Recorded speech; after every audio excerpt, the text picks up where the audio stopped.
Welcome back to Global TV Talk Show. I'm based in California. Dr. Ken Lloyd is based in California, and very special guest today from Cologne, that's Cologne, in Germany, is Annette Louise. Hello, welcome. Hi, Ed. Hi, Ken. Great to see you. Same to I'm you. happy to be here. That's terrific. So you have been traveling and doing speaking roles lately, is that correct? And training, I guess, consulting. Yes, exactly. So it were different. So, for example, in June, I was attending a conference in Geneva. It was a summit for peace and transformation. And 3 weeks ago, I went to Portugal to speak there on a G100 event. G100 is this network where women and also men come together to support women to have to really work on eye level. Yeah, I've also been to London to attend a speaker workshop to improve my skills as well. And so there was some more travels. So I only want to mention the most important one. And as always, I'm still very active. I'm very active as to love and peace in companies and bringing more peace to this world. Well, sounds great, Ken. What do you think? I think it sounds wonderful. We need it everywhere, just around the globe and within so many countries. Love and peace needs somehow to prevail. I hope that it does, and the kinds of efforts that you're making, and that certainly help push the process, increase awareness, and have a real measurable impact on bringing that about. And I still wonder, how is it that humans have evolved over all these millions upon millions of years and it still can't get along? It's just so disappointing. And we just need advocates in action to take the kind of steps that Annette is specifically taking to help this world to get that message out. So on behalf of the world, thank you. Thank you so much, Annette. Yeah, in my opinion, it's really also a question of how we have been raised. Because I think that, so I'm really convinced, so I know that peace starts inside. Peace always starts within me. And yes, I have to admit that I was raised in a family, and people were not always peaceful. And only some years ago, I found out that my parents had been influenced very much by traumatic experiences in World War II. So for me, this isn't an excuse. This has happened. It had happened to me. It had some influence on my life. The only thing that I can do, I can start today to change my thoughts, to change my attitude, and to start being peaceful inside and asking myself, how am I looking in the mirror in the morning? Is it with a grumpy face, or is it, oh, hello, good morning, Annette, another great day is going to come? And really the question, how do I behave when I am faced with things that do not go my way, or when I attack verbally? And if then I stay centered and peaceful and calm inside, that's the first step that I can take. And so everything starts within me and with myself. And so I wouldn't put the blame on anyone. I would always say now is the best time to start being more peaceful and to change the own life, because that's the only thing that I can do, that each of us can do. And yes, to always appreciate the moment. So, because this is the moment to really change something. That's beautiful. Thank you for explaining that. So to what extent, well, let me just say about me. I am at times uh, overwhelmed by details, and I don't like it. And it depresses me, and I don't like being depressed. It's not natural. But I find that I have to step mentally, find a space to gain perspective. And I've learned recently that it's talking to yourself. I mean, some people will call it prayer. It could be a prayer, but it works. So finding a way for calmness to seek guidance, to track guidance into what I need to do. And each time I employ that system, it's different. The ability or my quest is to ask a higher power for guidance on understanding what I cannot change and recognizing there are things that I can do to make some changes. And 10 minutes goes by or something, I brush my teeth or I make coffee or whatever, and I'm going to find a graphic that's going to help me learn about this topic today. And I was going to display it instead of the California electrical system map. And I can't get the darn thing to work. And so I don't know where it went. So I really appreciate what you just shared, and hope you don't mind me sharing my bout with angst. And we're going to be joined by a friend here who probably doesn't want to speak, but we'll say hello to Dave. Okay. Okay. Hello, Dave. If you wish to come forward, we welcome you. Good morning. How you doing? Oh, good. Okay. morning. This is my Fine. friend Dave, and he happens to be a neighbor here in downtown San Diego. And he's departing for Spain, where he's going to be joined by his family. And that's where he lives most of the time, is in Spain. What's the town in Spain? It's a little village on the Atlantic coast, El Puerto de Santa Maria. And if you recall Columbus's 3 ships, the Santa Maria actually sailed from there. So back in the day. Well, that's historic. So Is it's there a very museum there No, they really on don't this spot? They don't publicize it that much. But you know, we have the classic little town square cathedral. Very pleasant place. So pass by if you're in the area. So is the story correct? Did he think he was going somewhere else, but he wound up discovering?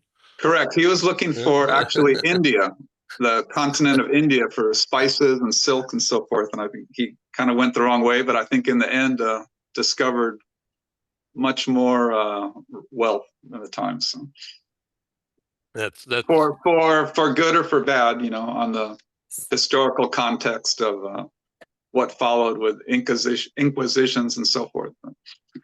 So what was the tie-in? How was he connected to the Queen of Spain, who Well, he apparently funded? he actually had to wait until Isabel and Ferdinand reunified Spain in 1492, and then they could give him, you know, the big push to really expand Spain's borders and influence, which was really a golden century for them, the 16th century. So Now, did religion have anything to do with that? oh yeah, it was, you know, pushing Catholicism to the new continent, the new world. So And taking and blocking more Muslim infiltration. yeah, he didn't have anything to do with that, but you know, the Muslims were expelled from Cordoba. Cordoba was actually the center of the Muslim world for a while. I can't remember the exact century, but maybe around 900s or thousands for a time being. So my knowledge isn't really up to speed on that, but yeah, it was quite controversial. I mean, he expelled the Moors, as they were called, and also the Jewish people from Andalusia. That's where we are. Andalusia is the southern province of Spain, and it had a wonderful multicultural civilization, I would call it, with between the Moors and the Jews coexisting in Granada, Cordoba, Seville. So I have So, to tell you that my mother told me that part of her side of the family used to be in Toledo. okay, yeah, that would be Yeah. And that I would don't be know another where, symptom. I have no idea where they went from there. But I sort of have that kind of an international background, some Italian, some Greek, and Mhm. some of that. And God, I'm just a mongrel. But I like it. It's good. I know I've got Mediterranean skin tone, and so Mhm. I have a good tan most of the time. No, so does several of my relatives and friends, because sometimes we go down to a city called Tarifa and we take a hydrofoil over to Tangier in Morocco for lunch and come back by 10 or 11 at night. So we're very, very close to the Maghreb, Northern Africa. Isn't that interesting? Dave, tell us about you're retired now, professionally retired from a work in workplace safety things, Mhm. right? Okay. With us on the call here is Dr. Ken Lloyd, who lives in LA, and he's a writer, and he's going to talk about his new book a little bit. We're going to see the front cover of the new book, and has PhD in organizational development, industrial psychology, and other things that he'll talk more about. And also, Annette Louisa is in right now in Germany in Cologne, we call it Cologne, and Mhm. she has been a friend and a guest on several of our shows. Her call to fame is uh, global teams, corporate global teams, and love and peace on the team. Mhm. Now, your background is more physical workplace safety Correct. rather than mental, which is what she's into. Yeah, I mean, I know I don't want to take up more time, but I was just basically a practitioner. The career field is industrial hygiene. I was a certified industrial hygienist, which you need to accumulate 5 years of experience and pass an exam. And then I'm also a certified safety professional, CSP. And I had a master's degree in public health from San Diego State University's Graduate School of Public Health. And it was really a great career. It was basically going in, I worked with the Navy, I did consulting. I started up the safety program at Hewlett Packard's Barcelona plant for a time being. But I returned to the Navy, and that's what got me over to Spain. There's a Navy base in the city of Rota, R-O-T-A, which is by the city of Cadiz, if you look at the map of the Atlantic coast. And so it's basically workplace safety and health. My industrial hygiene focus was worker exposure assessments, noise, chemical vapors, welding fumes, physical dusts. We did a lot of ergonomics, both in the office and the industrial workplace. We did hospital safety, respiratory programs against tuberculosis and other infectious disease, waste anesthesia gases in surgical suites for the operating staff. So pretty much just giving the Navy assessments of their workplace liabilities to correct them before, say, OSHA came in or somebody really had debilitating illnesses. Asbestosis was a big fight to make sure people remove asbestos correctly. And that's about it. But, I tried to be a team player to the organization and keeping the workplace human resources healthy. And sometimes that's not always an easy bottom line argument to make. As long as people aren't getting sick, management may not see the need to maybe invest in ventilation systems or ergonomic assembly line improvements, which can be expensive.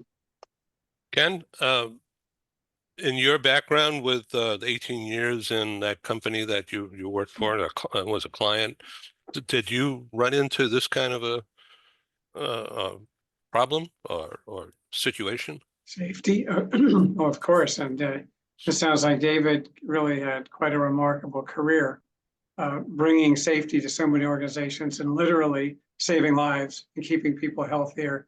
Yeah, for managers to think, well, no one's sick, why do we have to do this? Yeah, but this can emerge a year or two later, even much later in their lives. So in the company as you said, that was a client that I ultimately joined, we had a major emphasis on safety. Now, in my field, people like to talk about kind of the mental side of safety, and that we focus on that. So people have a right to be open and talk and to be heard and not feel threatened at all. But physical safety is critical. And we had an eye on that and took action on that constantly. Very importantly, not only just by monitoring and having regular inspections by outside professionals, but by making sure the employees can come in at any time on any matter that they feel is generating a safety issue. And it would be more than just, oh, thank you very much, or we'll look into it. It's going to be reviewed, analyzed, investigated, and fixed. Even if it's not a problem now, but it could be. Let's be preemptive about it. So yes, we are very focused on maintaining a workspace that provided high levels of physical as well as psychological safety. I think it's not just important, and it's the right thing to do. It is only honest, fair, ethical. Yes, it's important, but it's more than that. It's more than just saying, hey, let's do this for the bottom line. No, we have people, they have lives, they have families, they have careers. We have to make sure that we're taking excellent care of them and preventing them from running into any of the kinds of, if you will, accidents or injuries, physical or mental, that can occur in the hours and hours that they spend on the job. So special thanks to David and to Annette for the safety emphasis that they've placed just across so many companies. So, no, not to interrupt, yes, but go ahead. That's his comment is just so true. And it would be such a perfect world because, I walk through workshops and you see the big 4-foot high letters, safety is job one. But if the workers read that and then have fear that a supervisor is going to really hold something against them for complaining or raising hell about something or, adding one more thing to their to-do list, the program's really doomed. And then you get workers just thinking, this company just spews out a bunch of BS. They tell us they care, but the actions always are going to speak louder than any words. And so I think walking the talk is the key element. And it's a big challenge, I'll admit, for a lot of companies, organizations. So Annette, that's all about peace and love, isn't it? Yes, exactly. And it all starts with the leaders of the company, the CEOs or the company owners. If they have a mindset like, oh, I don't give a, about my workers, then the workers don't feel safe in this company. And now, and this time, at least in Germany and some other European countries, it's really difficult to find good and skilled workers. So if they don't feel appreciated, then they leave the company and they look for work in another place because at present it's easy to find. In those times when it was really difficult to find something new, then it wasn't that easy for workers to leave a company.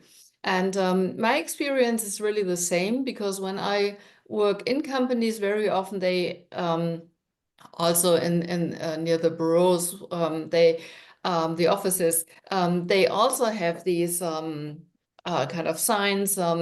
We work hand in hand, and the customers are the most important people to satisfy their needs. It's so important. But if it's not worth the paper it's printed on, then this will not settle into the mindset of all the employees. But when I have really a CEO or a company owner who really cares about his or her people and ask them, how are you doing? What is it that we can improve? Which ideas do you have to be of even more service to the customers? How can we improve the performance of our team? Then that's a completely other atmosphere. And then this company also increases their turnovers. And so it's not only that they do it for the employees, which in my opinion is really crucial, they also do it for themselves. And I would like to add another interesting aspect, because only yesterday evening I had been attending kind of a small conference, and there was a woman and she was talking about the influence of a room to the outcome of the employees. And there are studies that show if people are really working in an environment where they feel good and where they have the impression that they can express their ideas and so on, then sales really and productivity, it increased like this. And so it's all about caring for each other and taking everybody as on the same level. And there's no difference only because someone is driving a big car and getting a lot of money. He is not, his or her worth is not more than the one from an employee coming to the company on a bicycle. Well, yeah, I have to say that Dave rode his bicycle to work. I'm riding with my bicycle as well, so it's not quantifying because I do it as environmental aspects, but I think you know what I mean. And you took the ferry, right? Yeah. Here in San Diego, there's a U.S. Navy base just across the water, and there's a ferry that goes back and forth all the time. And he used to get on before 8 a.m. because it was free, right? Correct. The commuter. They try to encourage people to ditch the car. It's great. I think you've Okay. taken the ferry over there when you get up and have a cup of coffee and come back. You've done it once or twice. I did that, yeah. And but we haven't done the ferry in a long time. That's a good idea. We should do that. I'm going to Well, leave 2 tickets for you that I don't need. You can get over there because it's pretty expensive now. It's $9.50 each way. So, oh my God, yeah. I remember when it was 5. What's okay? I'll drop them off at the desk. Enough of that. Thank you, Ken. Please talk about yourself, your brand, and particularly now that you're a month away or so from launching this new book. Sure. First of all, talk about the predecessor and what and why, Jerks at Work and all of that. That's way back now. Jerks at Work. Basically, I had a newspaper column that ran for 20 years in a bunch of different papers. I was syndicated by the New York Times Syndicate for 10 of those years. So I'd get letters from people who are working in various jobs all over the US and Canada. And the theme was so interesting is that they work with people that the subtitle of my book, Jerks at Work, is how to deal with people problems and problem people. So a lot of it really focused on dealing with the difficult people in the workplace and the actions that they take, some of which actually dealt with safety, where people would come in, and write, my manager expects me to do X, Y, and Z. I really feel that this is a dangerous step for me to take and puts others at risk. And they write to me, what do I do about this? I'm thinking, oh my gosh, that a person in an organization feels they have to write this to a column because they don't know where to go in their organization to deal with it. But frankly, there were a lot of questions about that. But that was the genesis of the book that I called Jerks at Work. My background is in organizational behavior, organizational development. I went to UC Berkeley, product of Berkeley in the 60s. So that tells you my hair was a lot longer then. And then went to UCLA for a master's and PhD in the org behavior field, and started in consulting and part-time teaching in the MBA program over at UCLA, and started writing books on various people-related topics at work because that's my hobby. I greatly enjoy writing. I'll write anything. And when I was in high school, my sister used to say, "You have a magic typewriter." Okay, that shows what we had back then. And so I did 15 years ago. Very nice folks over at Wiley Publishing asked me to do a book on performance appraisals, which I was glad to do. And they said, will you include phrases in it so that managers can write in the various areas of performance? So it had over 3,000 phrases that ran anywhere from exceptional to needs improvement. And what can you say? Not that you need to use these phrases directly, but they'll help kind of shape the writing that a manager would do in putting in this kind of assessment. Well, in 15 years, performance appraisals, thank goodness, have greatly changed. They're more forward focused now. focus on employee training, growth, career development. It's not this annual once a year ritual that gets everybody annoyed because they're so outdated. I don't want to get feedback that I did something well or poorly 6 months ago. So it's replaced with more frequent appraisals and with something called continuous feedback, which is regular meetings between managers and their individual employees, whether it's once a week or once every 2 weeks, more commonly.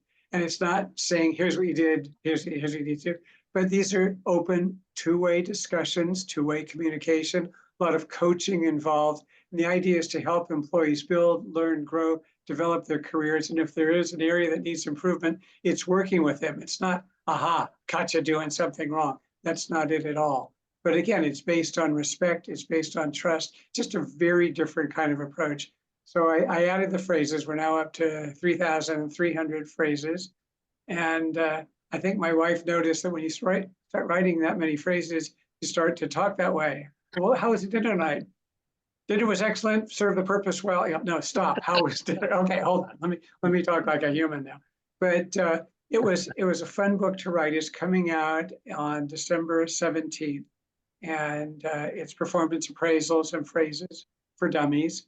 And it was like anything that I write. I enjoyed writing it. I like the challenge of that. To me, the so-called classic blank page. Oh, great! And I'm thinking about it. I might be thinking about it. I might wake up in the middle of the night with an idea, but that's part of the fun of this. So yeah, thank you. That's coming out soon to a bookstore near you, online or in the neighborhood. And now, push the button. Oh yeah, needs improvement on technical skills. Me too. Should understand. There we go. And there. Okay. That's beautiful. Yeah, thank you. And I think they put the red in. That's kind of the new thing, that a lot of black and yellow, obviously, on their colors. And then this is the you'll see up there, it says second edition. So the phrases, employee reviews to build performance, and then building employee growth and success. It's that forward focus. I don't know if the back cover will show up. No, I can just make it bigger. But the back kind of has a little bit more detail about the contents. The contents of the book. Yeah, it looks great. And I love the portrayal of ladders. Yeah, I kind of like that visual as well. People advancing. I always look at that as more than advancing your career. There's so much more as we advance in life. Our learning, our growth, our development. We're taking our lives and not just our careers, our lives to higher levels. And boy, if safety doesn't fit into that, again, the book clearly has a section on safety and what steps can be taken, and looking at individual safety that employees are displaying on the job, because that is an area that is worthy of an appraisal and some coaching and guidance. So I like how it says in the middle, build performance through employee reviews, as if it's critical to success. Yeah, it's very important. Our employees learn, we all learn through feedback, but that's very different from once a year criticism. Feedback that's designed to help us learn and grow and develop is very different. And it does affect our motivation, our drive, our interest in our work, and ultimately our performance. And if I'm getting some training and guidance, my performance is going to get better. I'm going to do my job better. So employee reviews, when used properly and correctly with this kind of focus, can help in that regard as well. How many pages is it? I don't know. Let me see. The first edition was 300 and some odd. I would bet in that range. It includes 2 online chapters that have been that I added to the book, and they preferred to put those online. So I would say it'll still be in the range of 300 pages. Yeah, so this kind of thing is visual, so you really can't do an audio book on this, can you? No, I don't think so. I don't think someone wants to hear me read 3,300 phrases. No, in that sense, it's more of a reference book. I mean, the first part of the book really talks about what are these new appraisals, how do they work, what are the advantages, what are the benefits, how do you prepare for them, how do you conduct them? All that is quite narrative. And then, you know, the phrase part is literally a listing of phrases, as I said, from exceptional to needs improvement. Well, this is just great. Thank you for sharing that information. I really Well, thank appreciate you. it. I Yeah. wish I could take it down, but I don't know. No, I'm kidding you. That's funny. Okay, let's talk about HiPo's, high performing people. So, Annette, HiPo's in Germany is probably the same as it is anywhere else, right? But why don't you just describe how to communicate with a HiPo as opposed to communicating with me? I would distinguish between, let's say, two facts. So one is that high performers sometimes have difficulty with feedback, because sometimes they have the feeling that they are criticized, even if it's only a feedback. So it's important to really, there are some feedback rules, to stick to the feedback rules. And the most important thing always is to have a connection, what I call from heart to heart. So that it's not that I'm talking with my brain to the other person, but that I can really feel the enthusiasm of a high performer, and that what he or she really intends to do, and he or she wants to do the best for the company, even though sometimes it's possible that it's not only the best, but sometimes they are really kind of a little bit ahead of yeah, what is really good. And at the same time, it's if they are kind of criticized in a too harsh way, then it's possible that they will stop kind of doing this great work that they do.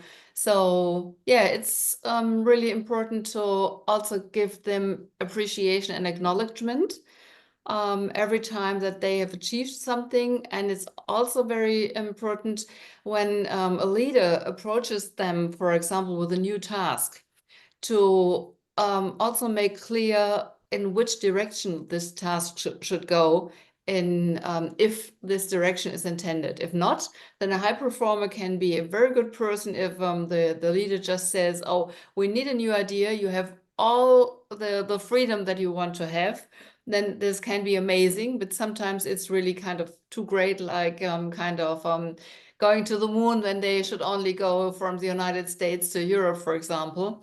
And this is what I mean sometimes, to make clear that the mission is maybe to improve something, but not to reach to the moon, but to go to Europe, if you know what I mean with this picture. So a high performer, a hypo, is an ego-driven person, probably much more than the average person, and actually would likely thrive on recognition. I wouldn't call them as ego-driven, because it's also possible that they have a mission or a vision, that they really want to, for example, if they are driven by the love for the environment, yes, then it's not their ego, but they really want to change something for which is environmentally friendly. And then they can still be high performers, and thinking much more about the environment instead of themselves. So I really wouldn't say high performers are always looking at their ego side. So would you think that high performers, hypos, are extroverts versus introverts, or maybe it doesn't matter? I think it depends also on the task. No, high performers can also be these people. So for example, if you have something which has to do with, let's say, calculation, yeah, they can work very in a very intense way on this task without being extrovert. So I think there doesn't have to be a connection. I would only say that they are kind of, they have a force inside themselves, may it be from the ego or from another source, that really wants them to be above the average level. And so, for example, I've just been talking to my oldest son, and he is always somebody who wants to achieve another level. Yes, and so he just told me, "Oh, Mom, sometimes it's so difficult for me to people who don't understand me because they are on another level." And it's not judgmental, but he only realizes that for him, it's important that people can follow his thoughts. And sometimes his thoughts are so quick that I as well sometimes have difficulties in following him. And so, yeah, it's difficult to say. I wouldn't say that I wouldn't put them into kind of in a category. For me, it's really that those are people who want to be above the average with every good and bad that is involved. Dave, what do you think of that? No, I think she's obviously got the experience. I'm not at a level of her, what she's describing about her son, but I know what she's talking about when you meet these people and you can just tell they're a step apart, somebody special. And I kind of just try to absorb as much as I can. But yeah, their thought processes are definitely different. And that's where you have the Steve Jobs and Bill Gates, and these people really can change the world. I mean. Interesting. Yeah. Dr. Ken? Yeah, I think both points here that have been made are very good. I like the idea of that these are special people. I think as managers, we also want to find what may be special in our employees to make sure that as managers, we're helping to place them in an environment in which they can be as successful as they want to be. Some are driven more. We're talking introvert, extrovert a minute ago, and I may have just an introverted individual, and I want him on the sales team, okay? That person, he or she is not going to be a star more than likely. It's not a great role for people who are not particularly other-oriented, a little bit more outgoing, looking at the world through that kind of mindset. But there may be a position the extroversion is not really all that important. And maybe as a coder for the company, or perhaps doing some work in finance, financial analysis, market research, where that person can truly be a superstar. And the idea is I want to try to match people with work, assignments, tasks, and sources of, if you will, recognition and output that are satisfying to them. What motivates my employees? And if I can structure the job to meet their motivations, then they will work that much harder to fulfill those needs and maybe get themselves into that superstar range. But I have to make sure that I'm truly understanding my employees as individuals, their needs, their drives, their motivations, their goals, their hopes, or aspirations. And if I do that properly, I may discover some superstars, because this person, really kind of average, they're just not in the right job that really energizes them. We've all been on projects that we probably were not as stellar as we were on some other projects, in part just because of the nature of the project itself. We didn't change. We still have whatever drives are within us, but setting the environment properly can really help to draw that out. So we want to be very aware of that. And we don't want to just say, oh, that person's a low achiever. Well, wait a minute, what's going on there? What might I do to help this person, again, learn, grow, develop, be more successful? And maybe as managers, as leaders, if you will, we can do that. So we're talking about HiPo's, high performers, exceptional producers, if you will. And how do you be a manager, a leader of those people and other people as well as HiPo's?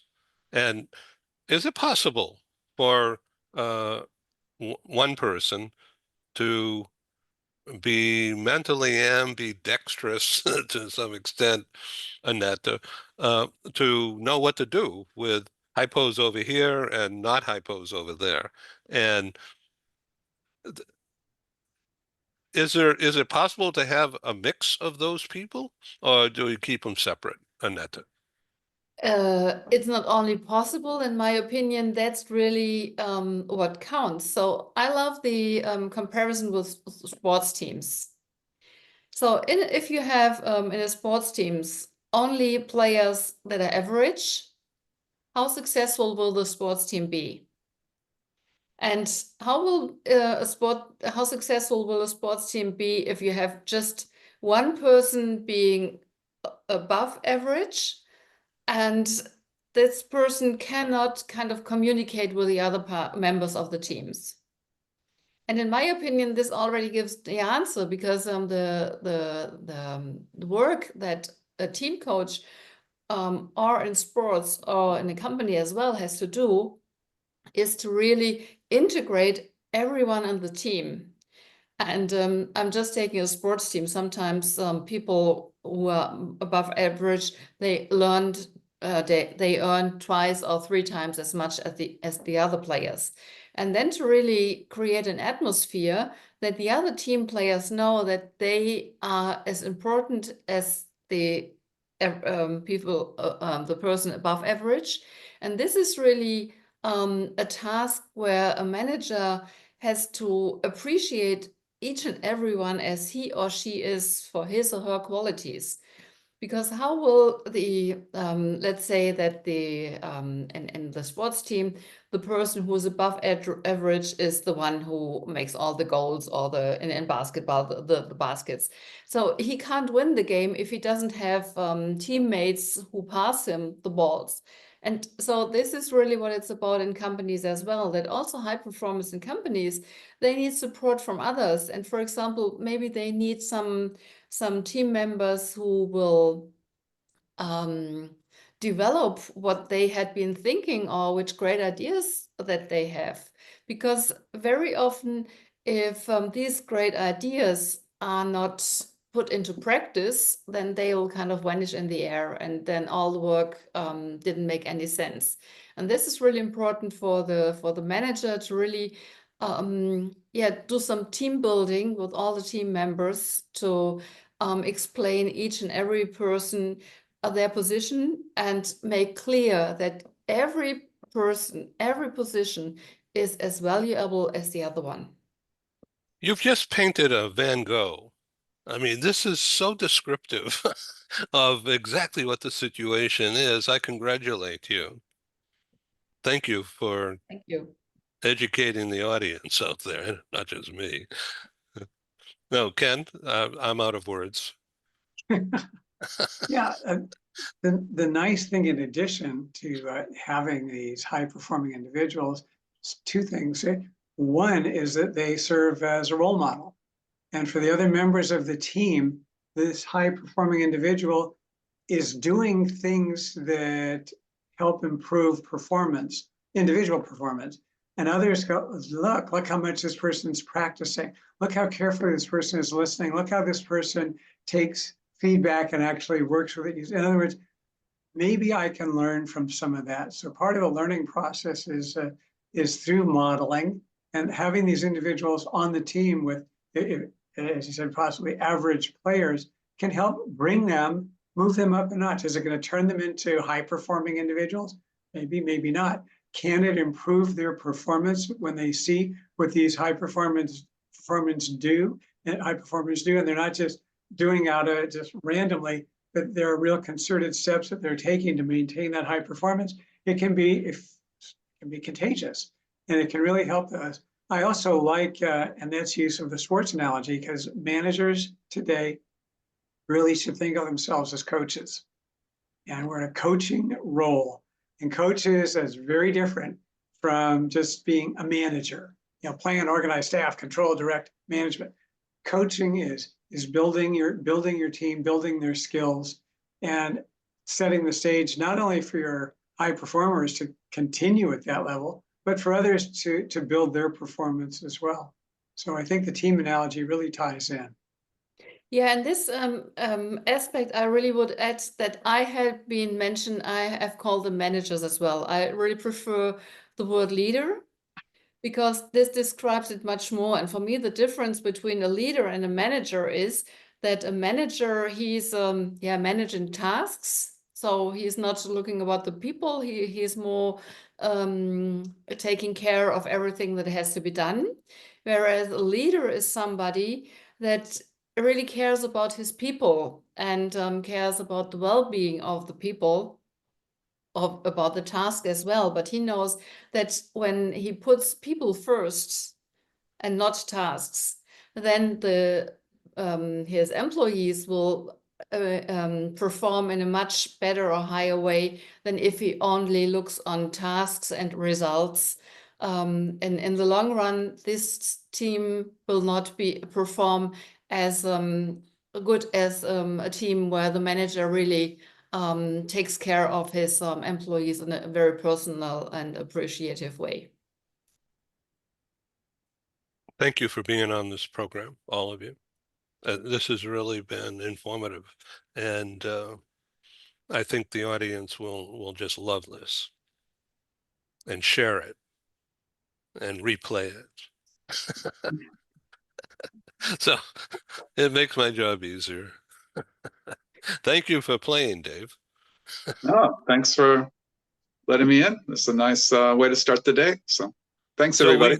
Thanks So we to all of ended you. Dave and I and my Joanne and Dave's brother went over to a bar, the Kansas City Barbecue, Casey Barbecue, right around the corner from here.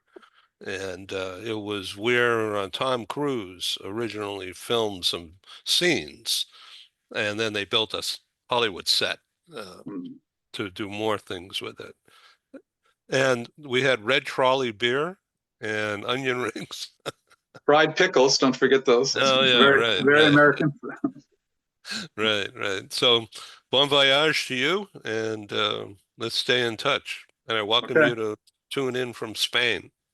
No, thank you. You have some good ones coming up. I got them marked down.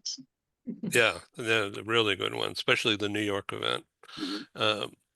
Okay, so Annette, I'm going to send you an invitation to virtually attend the New York event. Ken will be on the program as well, and others.